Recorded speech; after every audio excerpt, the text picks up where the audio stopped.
He walked into a luxury dealership as a forgotten Vietnam veteran. He walked out owning every single car. The old man's boots clicked against the spotless showroom floor. His flannel shirt looked out of place among the glass, chrome, and million-dollar machines. To the salesman, he was just another relic. "Are you lost, sir?" One sneered. Another laughed, pointing to the purple heart pinned discreetly to his chest. "You gonna pay with medals?" But Walter Brewster was no ordinary customer. He was a Vietnam veteran, a man who had faced down death in the jungles of Southeast Asia. For a moment, time froze. His eyes, pale, steady, haunted, locked on theirs. He had once stared down death in a jungle thousands of miles away. Now, in this palace of luxury, he was being measured by the clothes on his back. What happened next would leave everyone in the dealership speechless and change countless lives far beyond those gleaming walls. This is the story of how a soldier's grief became a legacy of hope and how humiliation turned into redemption. Just before we dive in, let us know in the comments where you're watching from today. We love seeing how far these stories reach. And make sure you're subscribed so you don't miss tomorrow's special video. Now let's jump back in. Enjoy the story. A hero's honor is not always seen, but it is always felt. The old man stood before the gleaming dealership, a ghost from a forgotten time. What brought a man who had faced down death to a place that sold glossy, overpriced dreams? Title: You're gonna pay with medals? Veteran humiliated at car dealership until he bought the whole fleet. The polished glass doors of Prestige Motors slid open with a quiet whoosh, releasing a blast of cold air. It smelled of new leather and ambition, a world away from the dusty scent of the old pickup truck Walter Brewster had just parked at the edge of the lot. The truck, a faded blue Ford, had served him faithfully for 20 years. It was a humble beast, its dents and scratches telling the story of a life lived, not displayed. Inside, the dealership was a cathedral of modern excess. Sunlight streamed through the floor-to-ceiling windows, glinting off the metallic curves of a dozen luxury cars. Each vehicle sat on its own pedestal, spotlit like a museum piece. The floor, a vast expanse of white tile, was so clean it mirrored the bright lights above. It was a place designed to make a man feel small, to make him feel he needed what they were selling to be whole. Walter was 72 years old. His face was a roadmap of his life, etched with the fine lines of laughter and the deeper furrows of loss. His hands, though slightly gnarled with age, were steady. They were hands that had held a rifle, comforted a dying friend, and cradled his newborn daughter. He wore a simple flannel shirt, clean but worn at the cuffs, and a pair of sturdy work boots. His posture was straight, a remnant of a lifetime of discipline, and his eyes, a clear, pale blue, held a quiet intensity that could be unsettling. They were the eyes of a man who had seen the world, both its beauty and its brutality. 3 salesmen in sharp, tailored suits were clustered near a fiery red sports car, laughing amongst themselves. They were young, their faces smooth and confident. When they saw Walter, their laughter died in their throats. They exchanged quick, dismissive glances. Their eyes scanned his simple attire, his weathered face, his old-fashioned haircut. In their world of shiny surfaces and quick commissions, Walter was an anomaly, a relic from a bygone era. One of the salesmen, a man named Chad with a gelled-up hairdo and a smile that didn't quite reach his eyes, detached himself from the group and sauntered over. His walk was a study in practiced arrogance. "Good morning, sir," Chad said, his voice smooth as silk but laced with a condescending tone. "Can I help you with something? Are you lost?" Walter met his gaze evenly. "I'm not lost. I'm here to buy a car." Chad's smirk widened. He looked Walter up and down again, a little more slowly this time, as if searching for some hidden sign of wealth he might have missed. He found none.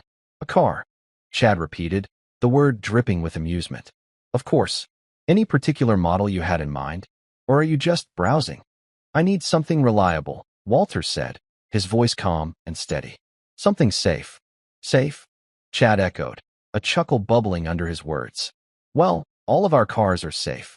The safest money can buy." He gestured vaguely at the showroom floor. "But they are also quite expensive." "I'm aware of that," Walter said. A younger salesman, Kevin, who had been watching from a distance, now approached, sensing an opportunity for some morning entertainment. "Chad, Maybe the gentleman would be more comfortable at the used car dealership down the street, Kevin suggested, his voice loud enough for Walter to hear clearly. They have some great deals on vintage models. The two salesmen shared a snicker. Walter's expression didn't change. He had faced down enemy fire in the dense jungles of Vietnam. The taunts of two overconfident boys in expensive suits were like pebbles bouncing off a tank. I'm not interested in a used car, Walter stated plainly. I want to buy a new one. In fact, I'm interested in that one. He pointed to a sleek, black sedan. It was the dealership's flagship model, a car that cost more than most people's homes. Chad and Kevin stared at the car and then back at Walter, their amusement turning to open disbelief. That one, Chad scoffed. Sir, that's the Orem V12. It's $250,000. I know, Walter said. The absurdity of the situation was too much for Chad. He burst out laughing, a harsh, braying sound that echoed through the cavernous showroom. Kevin joined in, a high-pitched giggle that made him sound like a hyena. $250,000, Chad wheezed, wiping a tear from his eye. And how are you planning on paying for that, old-timer? You gonna pay with metals? He pointed a mocking finger at Walter's chest, where a small, discreet pin of the Purple Heart was affixed to his flannel shirt, almost hidden in the plaid pattern. The moment the words left Chad's mouth, the air in the dealership seemed to freeze.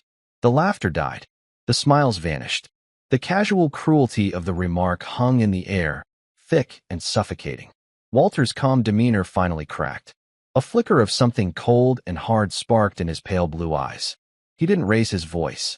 He didn't have to. The quiet intensity of his gaze was enough. My metals, Walter said, his voice low and dangerous, are not for sale. They were paid for with a price you couldn't possibly comprehend. He reached into the inner pocket of his jacket and pulled out a worn leather wallet. From it, he produced a black credit card, the kind with no spending limit, the kind that was offered only to a select few. He placed it on the hood of the black sedan with a soft, deliberate click.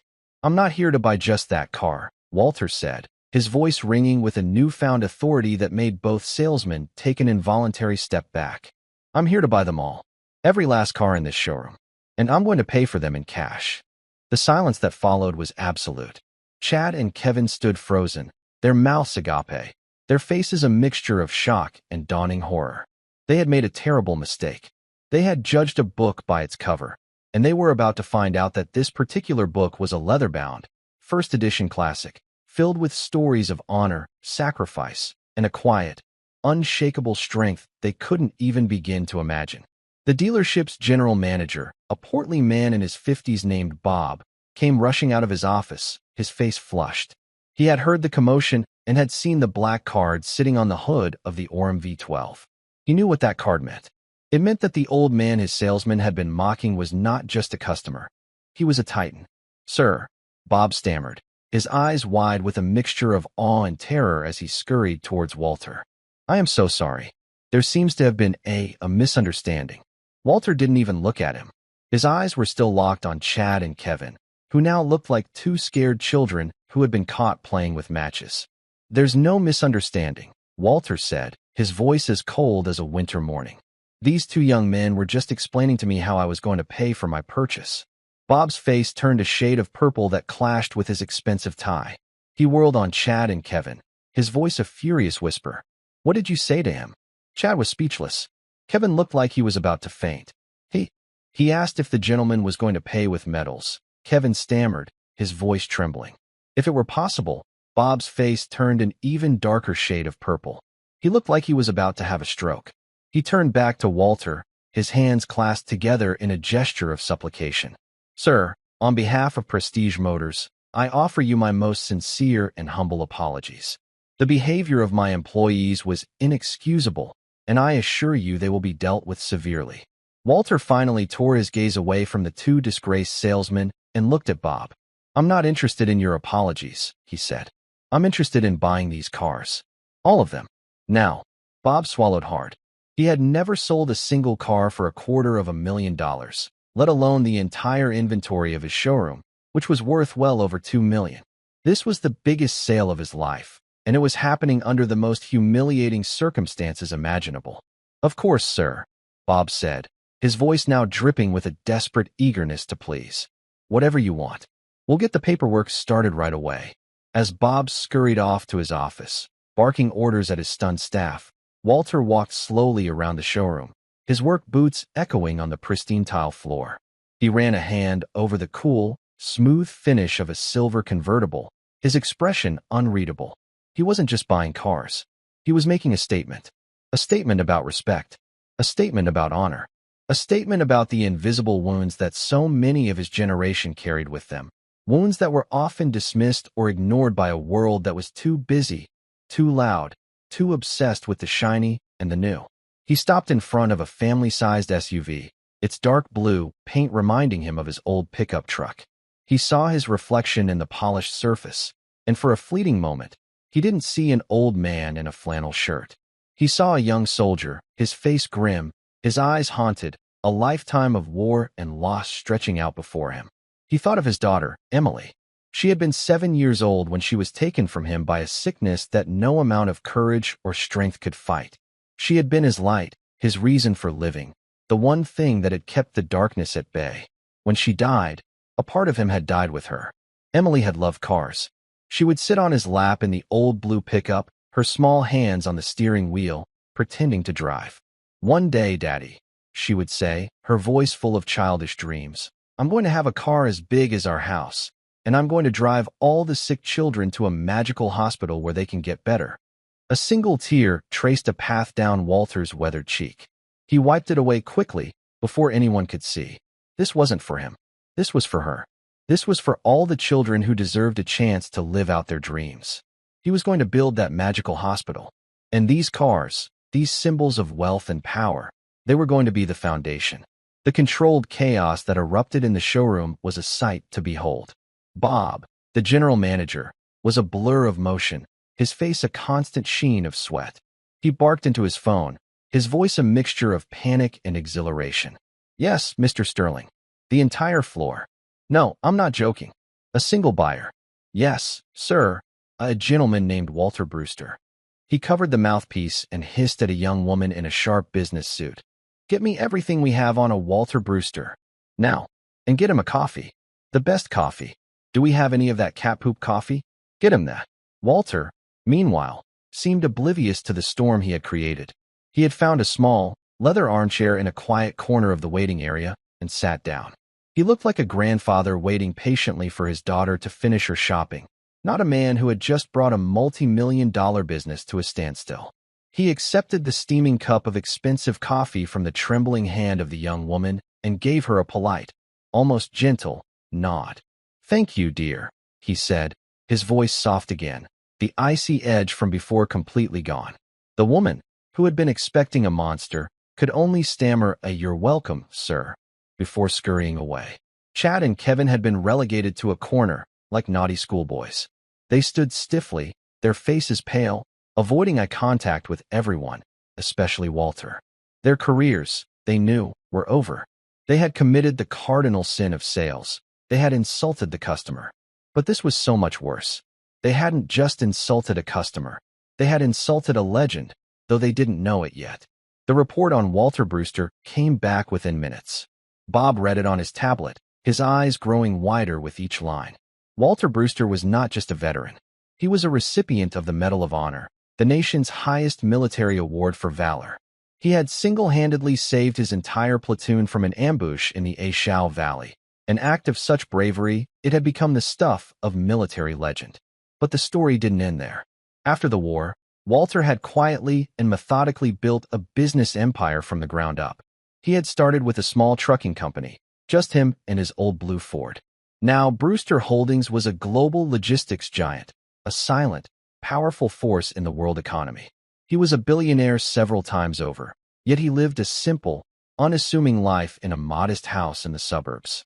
He shunned the spotlight, his name rarely appearing in the news. He was a ghost, a myth, a man of immense power who chose to live as a simple man. Bob felt a fresh wave of nausea. He approached Walter's armchair, the tablet held in his hands like a sacred text. "Mr. Brewster, sir," he began, his voice barely a whisper. I had no idea. The Medal of Honor, your company. We are unworthy." Walter looked up from his coffee. His pale blue eyes were calm, but they held a deep, profound sadness. It's just a name, Bob. Just a name and a few stories. It doesn't make me better than anyone else. He took a slow sip of his coffee. But it does mean I've earned the right not to be judged by the clothes I wear.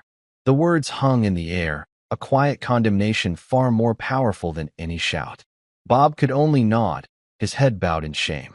The owner of the dealership, a man named Marcus Sterling, arrived an hour later. He was a man who exuded power, dressed in a custom-tailored suit that probably cost more than Kevin's car. He swept into the showroom, his sharp eyes taking in the scene.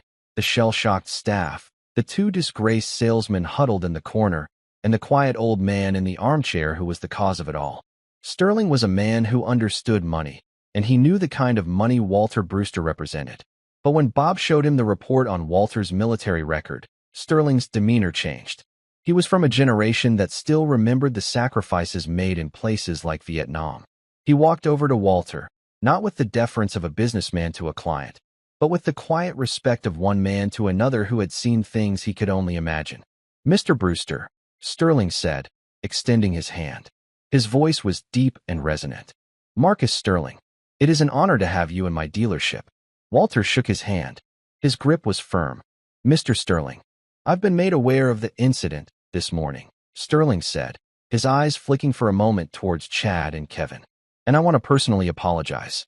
There is no excuse for the disrespect you were shown." "The disrespect was not just to me," Walter said calmly. "It was to every man and woman who has ever worn the uniform of this country." Sterling nodded slowly. "You are absolutely right." He turned to Bob. "Bob, you will refund Mr. Brewster's purchase in full. The cars are his. A gift from Prestige Motors. A small token of our immense respect and gratitude for his service." A collective gasp went through the showroom. $2 million in inventory given away. It was an unheard of gesture. But Walter shook his head. "No," he said, his voice firm. "I appreciate the sentiment, Mr. Sterling. But I don't want a gift. I came here to buy these cars, and I will pay for them. But I do have a condition." Sterling raised an eyebrow. "Anything, Mr. Brewster. Name it." "I want these two," Walter said, pointing a steady finger at Chad and Kevin, "to deliver every single car. Personally." Chad and Kevin looked up, their faces a mixture of confusion and dread. "Deliver them where?" Chad asked, his voice cracking. Walter reached into his pocket and pulled out a small, folded piece of paper. He handed it to Sterling. On it was an address. It was the address of the Children's National Hospital. "You're donating them?"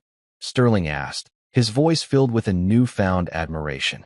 "I'm not donating them," Walter corrected him gently. "I'm putting them to work. The hospital is starting a new program. A fleet of vehicles to transport sick children and their families to and from treatment, free of charge. They need reliable cars. Safe cars." He looked at the fleet of luxury vehicles around him. "These will do just fine." He then looked back at Chad and Kevin, his gaze piercing. "You two will not only deliver the cars, but you will also volunteer at the hospital for 1 month. You will work with the children. You will see what real courage looks like. You will see children fighting battles you can't even imagine, and you will see them do it with a smile. You will learn what it means to serve someone other than yourself." He paused, letting his words sink in. "And maybe," he finished, his voice softening slightly, "you will learn that a man's worth is not measured by the price of his suit, but by the size of his heart." The silence in the showroom was now one of awe. Marcus Sterling looked at Walter, his eyes shining with unshed tears. He had seen power, he had seen wealth, but he had never seen it wielded with such quiet, devastating grace. He had just witnessed a masterclass in humility and honor. "It will be done," Sterling said, his voice thick with emotion. He turned to the two young salesmen, his expression now hard as stone. "You heard the man. You start tomorrow. And if I hear one word of complaint, if you show 1 ounce of disrespect to those children or their families, you will never work in this city again. Do you understand?" Chad and Kevin could only nod, their arrogance completely stripped away, leaving behind 2 very small, very scared young men who were about to get a lesson in life they would never forget. As the paperwork was finalized, Walter walked over to the large picture window that overlooked the lot.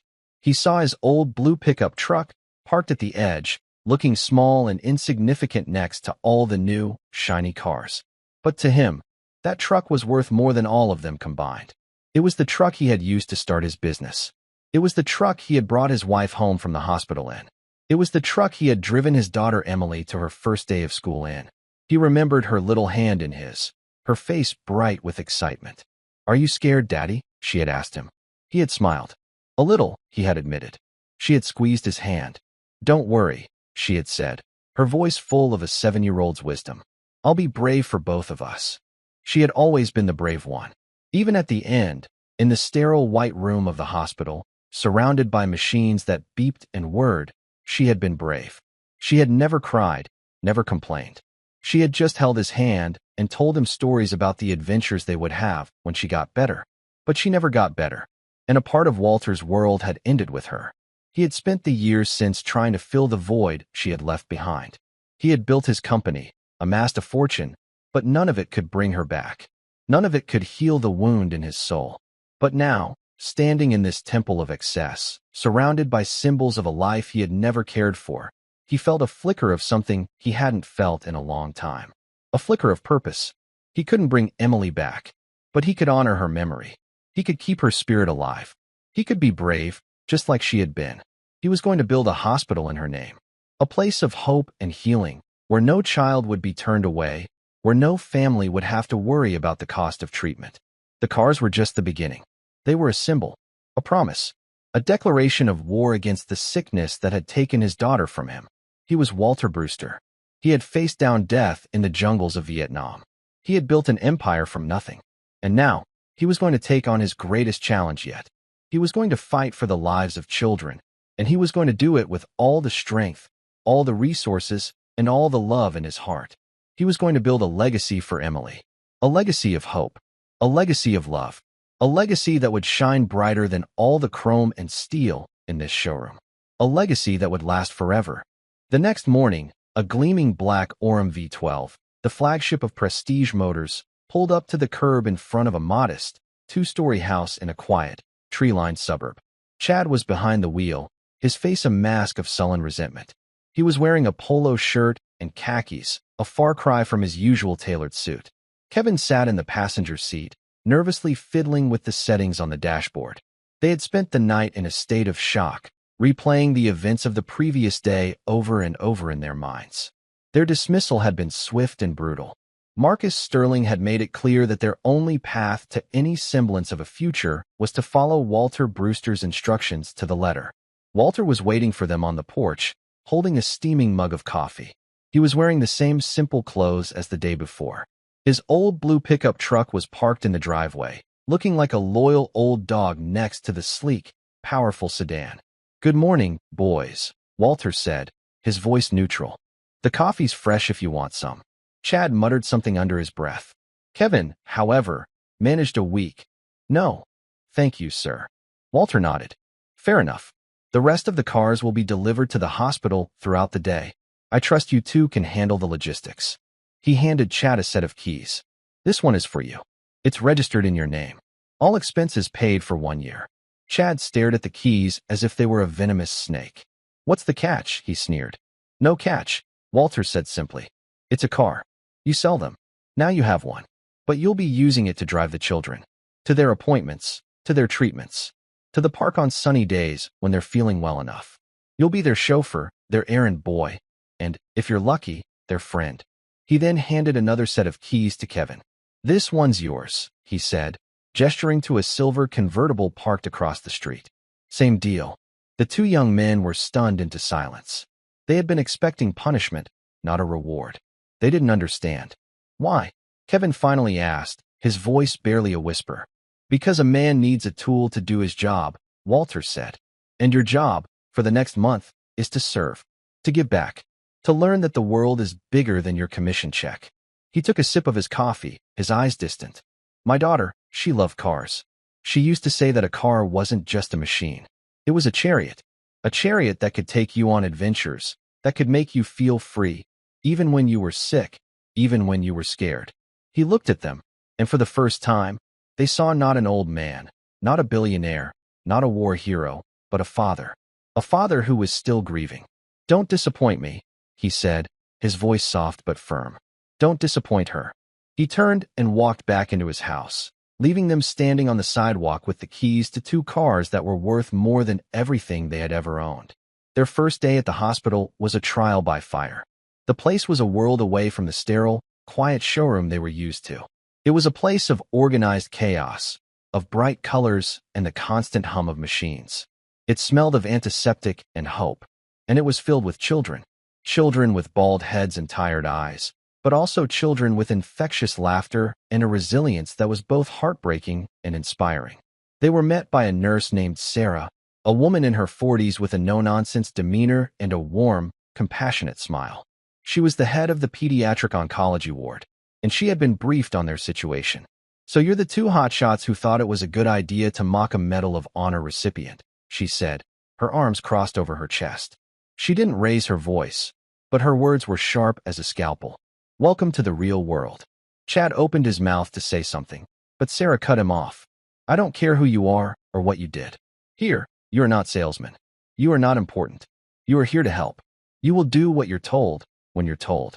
You will smile, you will be kind, and you will leave your egos at the door. These children are fighting for their lives. They don't have time for your nonsense. Am I clear?" "Yes, ma'am," Kevin mumbled, his eyes fixed on the floor. Chad just grunted.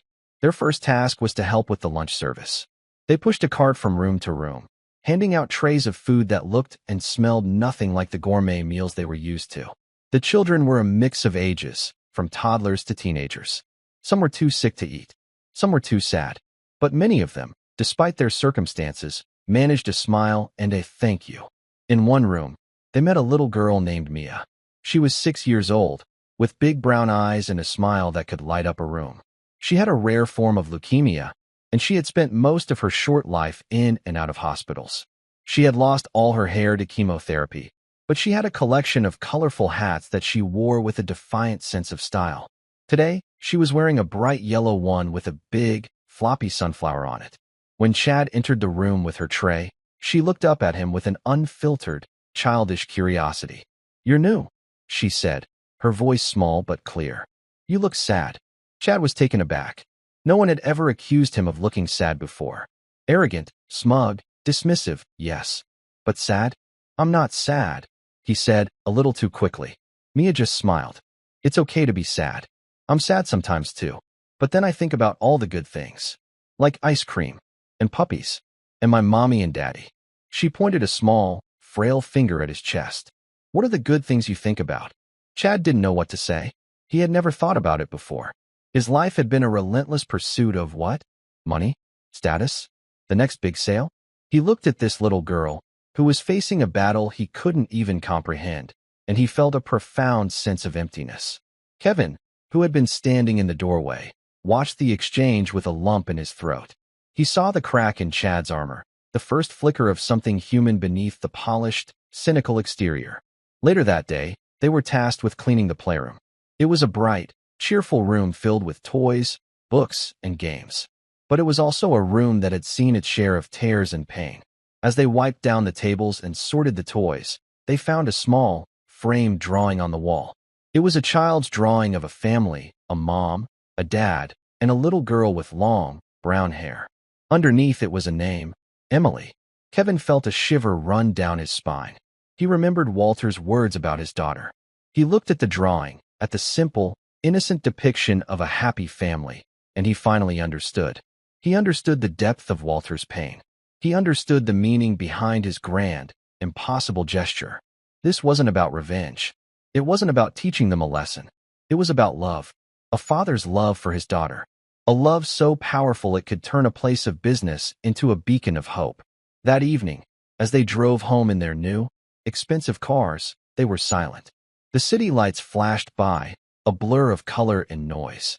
But for the first time, they weren't thinking about the next party, the next date, the next deal. They were thinking about Mia's smile, about Emily's drawing, about the quiet, unshakable dignity of an old man who had turned his grief into a gift. They were starting to understand that they had not been punished. They had been given a second chance. A chance to be better men. A chance to find their own good things to think about. The journey would be long and hard. But for the first time in their lives, they were on the right road. Meanwhile, Walter was sitting in the quiet of his study, the only light coming from a small desk lamp.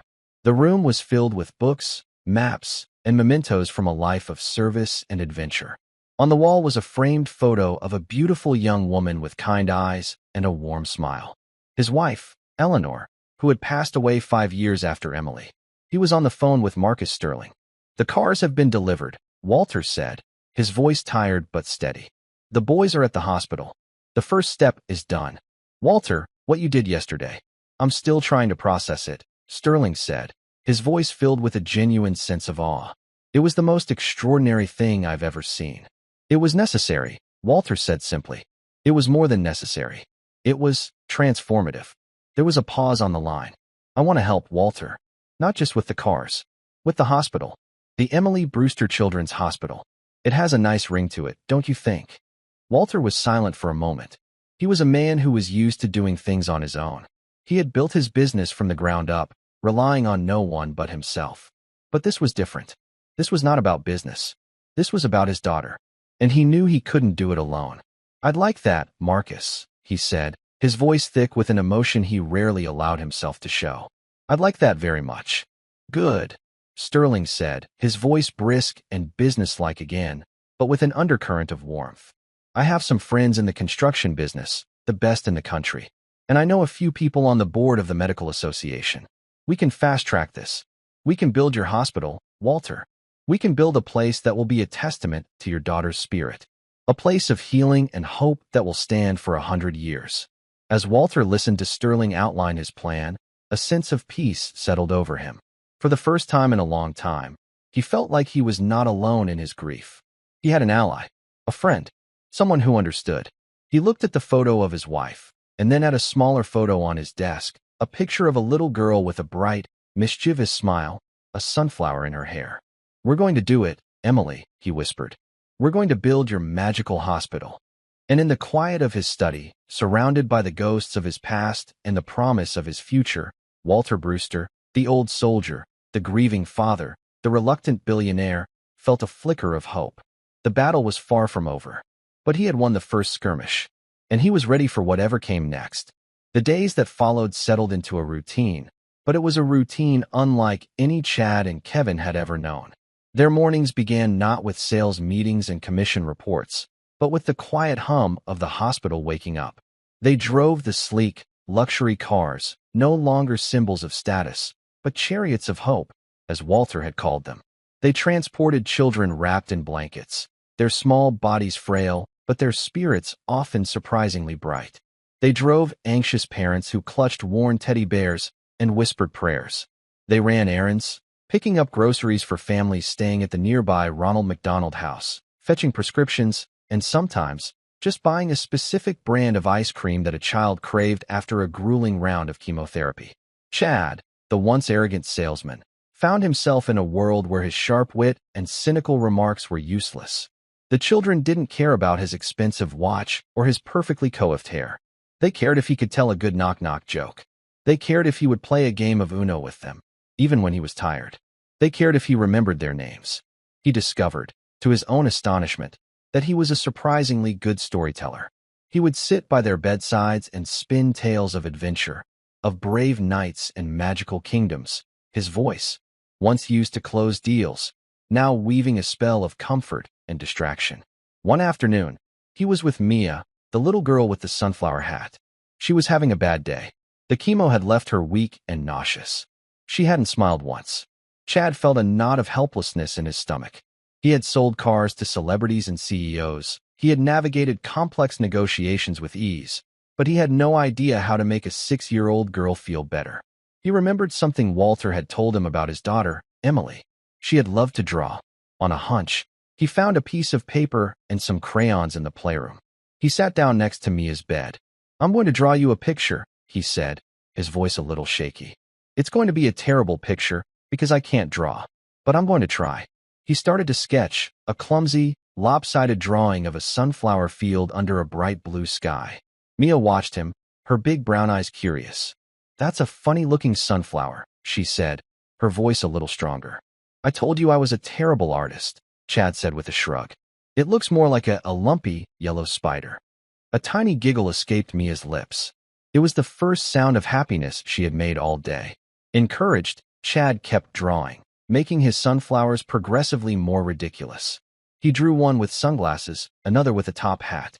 He drew a whole family of lumpy, yellow spiders having a picnic. Soon, Mia was laughing, a real, genuine laugh that filled the small room with a light that no amount of sickness could extinguish. Nurse Sarah, who had been passing by, stopped in the doorway and watched, a small, knowing smile on her face. She saw not a disgraced salesman, but a man discovering a part of himself he never knew existed. Kevin's transformation was quieter, more introspective. He was assigned to the teenage ward, a place of sullen silences and a quiet, simmering anger at the unfairness of it all. The teens were a tough crowd. They saw through his polite, professional demeanor in a second. They didn't want his pity. They didn't want his platitudes. He found his connection in an unexpected place, video games. In a small, crowded lounge, a group of boys were playing a racing game on a large screen. They were fiercely competitive, their trash talk a form of therapy. Kevin, a lifelong gamer, recognized the game. He picked up a controller. "You guys mind if I join?" he asked. The boys looked him up and down, their expression skeptical. "You play?" One of them, a lanky teenager named Leo with a sarcastic wit and a prosthetic leg, asked. "A little," Kevin said with a smile. He proceeded to beat them all, his thumbs a blur on the controller. The boys were stunned, then impressed. For the first time, they saw him not as an outsider, an adult from the world of the healthy, but as one of them. The controller became a bridge, a way to connect on their terms. They started talking, not about their sickness, but about games, about cars, about movies. Kevin listened. He learned about their dreams, their fears, their hopes for a future that was far from certain. He saw in them a courage that was different from the innocent resilience of the younger children. It was a grittier, more defiant courage. The courage to face their own mortality and still find a reason to laugh, to compete, to live. One evening, after a particularly intense gaming session, Leo turned to him. "You know," he said, his voice quiet, "it's cool having you here. It's normal." The word hit Kevin with the force of a physical blow. Normal. It was the one thing these kids craved more than anything else. And he, in his small, insignificant way, was able to give them a piece of it. It was a feeling more satisfying than any commission he had ever earned. While Chad and Kevin were on their journey of self-discovery, Walter and Marcus Sterling were waging a different kind of war. They were a formidable team. Walter, with his quiet, unshakable resolve and his deep, personal understanding of the healthcare system's failings, provided the vision. Sterling, with his vast network of contacts and his ruthless business acumen, cleared the obstacles. They secured the land for the new hospital, a beautiful, sprawling piece of property on the edge of the city, surrounded by trees and open fields. They hired the best architects, a firm known for its innovative, child-friendly designs. The plans for the Emily Brewster Children's Hospital were unlike anything the medical world had ever seen. There would be no long, sterile corridors. Instead, the wards would be designed as neighborhoods, each with its own theme: a jungle, a space station, a fairy tale castle. There would be a rooftop garden, a movie theater, a swimming pool with a special lift for children in wheelchairs. It would be a place of healing, but also a place of joy. A place where children could be children, even in the midst of their toughest battles. But their grand vision was not without its challenges. They faced bureaucratic red tape, zoning issues, and the quiet, but powerful, opposition of a rival hospital corporation that saw their nonprofit, family-focused model as a threat to their bottom line. Walter, however, was undeterred. He had faced down enemy armies. He was not about to be intimidated by a group of corporate suits. He fought them with the same quiet, relentless determination he had used to build his business empire.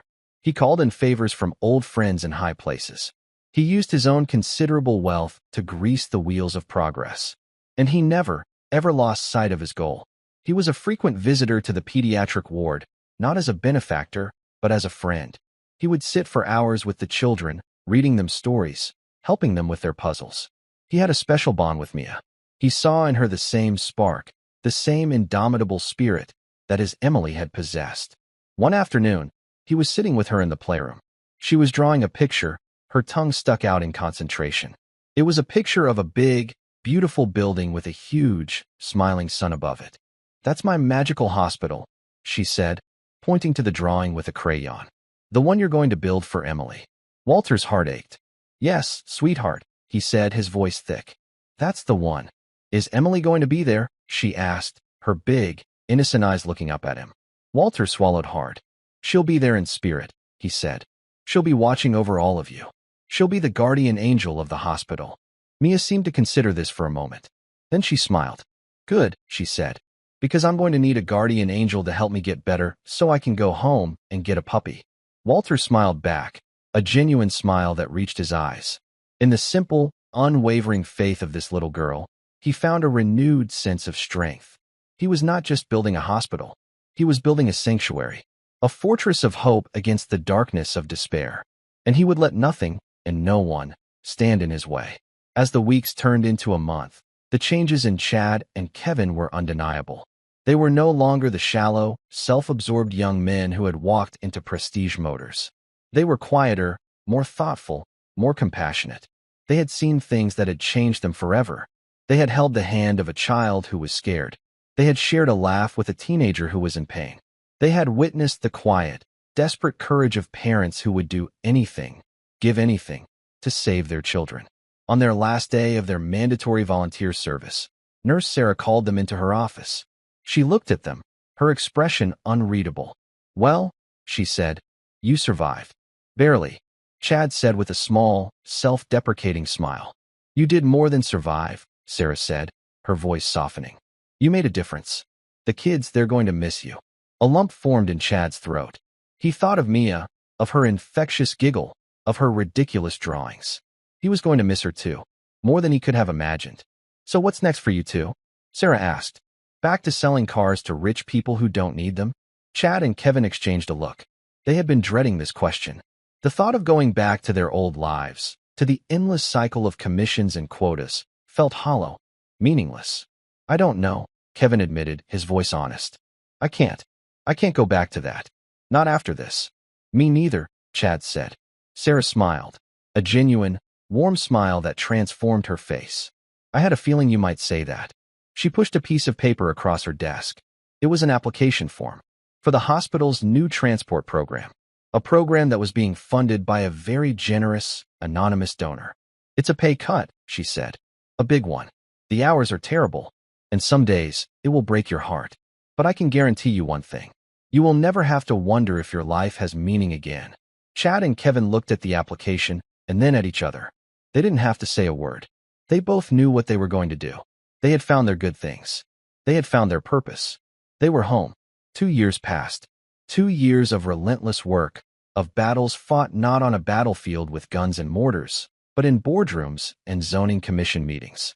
2 years of concrete and steel rising from the earth, shaped by a father's grief and a community's hope. 2 years, and now, the day had come. The Emily Brewster Children's Hospital stood not as a building, but as a monument to a promise. It didn't scrape the sky in an arrogant display of modern architecture. Instead, it spread across the landscape, its wings of glass and warm, honey-colored stones seeming to embrace the rolling hills around it. It was designed to feel like a village, a collection of welcoming spaces rather than a sterile institution. Sunlight poured into every room. The walls were not a cold, clinical white, but were covered in vibrant murals painted by local artists.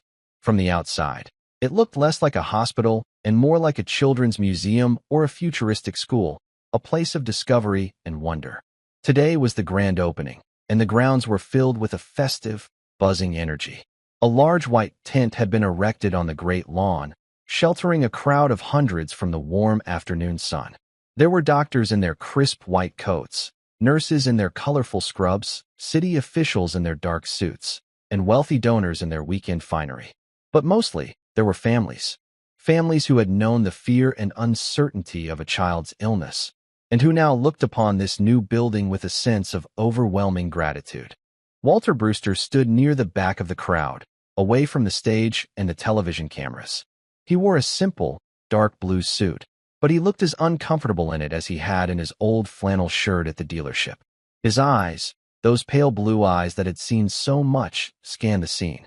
He saw not a triumph of his own making, but the culmination of 1,000 small acts of courage and kindness. He saw his daughter's spirit, her boundless, optimistic love for the world, reflected in the hopeful faces of the children weaving through the crowd.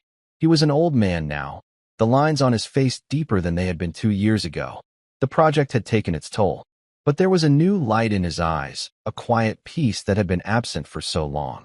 The wound of his grief was still there, a part of him forever, but it was no longer a gaping chasm of despair. It had been filled, piece by piece, with purpose.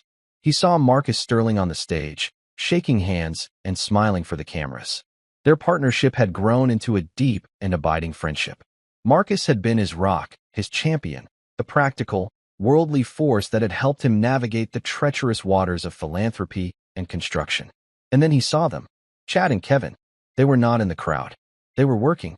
Dressed in the hospital's official blue polo shirts, they moved with a quiet, confident efficiency, directing traffic, helping elderly guests, and coordinating the fleet of shiny, luxury cars, the original fleet from the dealership, that now served as the hospital's official transport service. They were transformed. The arrogance was gone, replaced by a calm competence. The cynical smirks were gone, replaced by genuine, easy smiles. Chad, his hair no longer sculpted into a rigid helmet of gel, was kneeling down to speak to a small boy in a wheelchair, his face a picture of gentle concentration.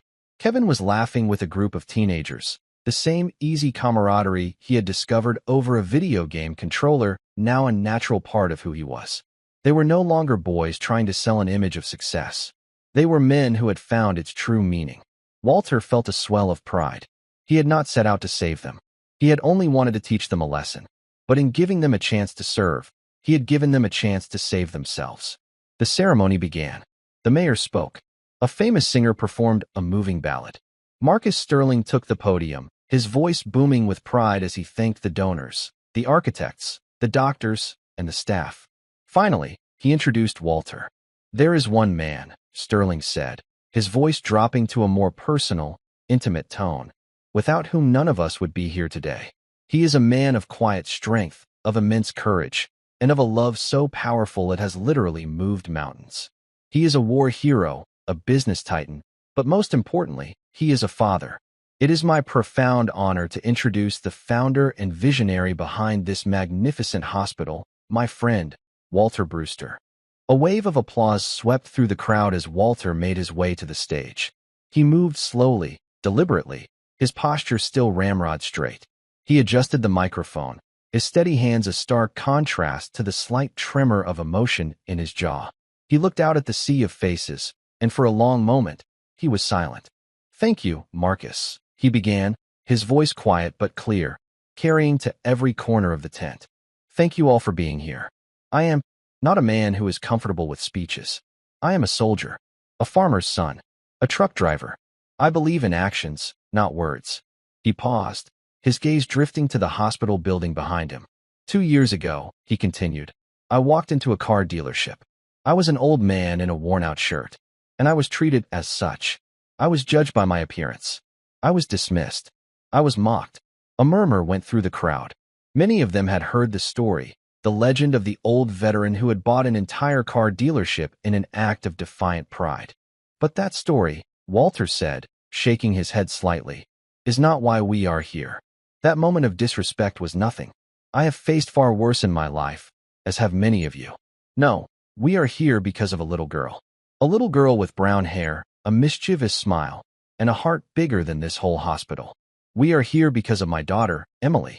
He pulled a worn photograph from his jacket pocket and held it up. The cameras zoomed in, and the image of a smiling, 7-year-old girl flashed on the large screens on either side of the stage. "Emily was a fighter," Walter said, his voice thick with emotion. "She fought a battle with a courage I have never seen on any battlefield. And she never complained. She never lost hope. In her darkest moments, she dreamed. She dreamed of a magical hospital, a place where children wouldn't be scared. A place with bright colors and gardens and happy doctors. A place where every child, regardless of their family's income, could get the best care in the world." He put the photograph back in his pocket, patting it gently. "I couldn't save my daughter.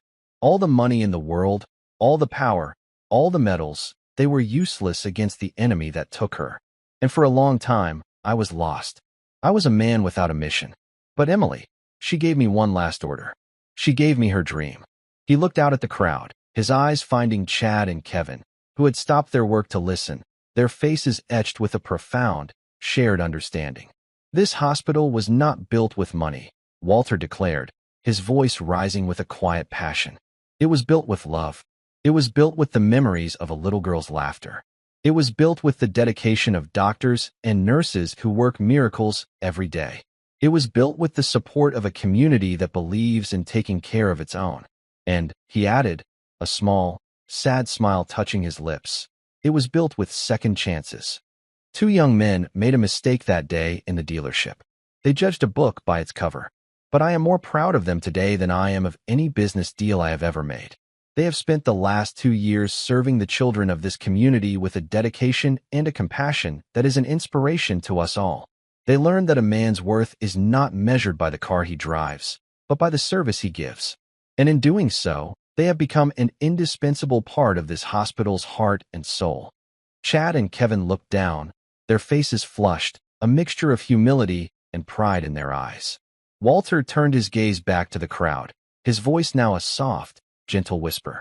Today, we open these doors. But this is not my hospital. It is Emily's hospital. It is your hospital. It is a sanctuary of hope, a fortress of love, and a promise. A promise that no child will fight alone.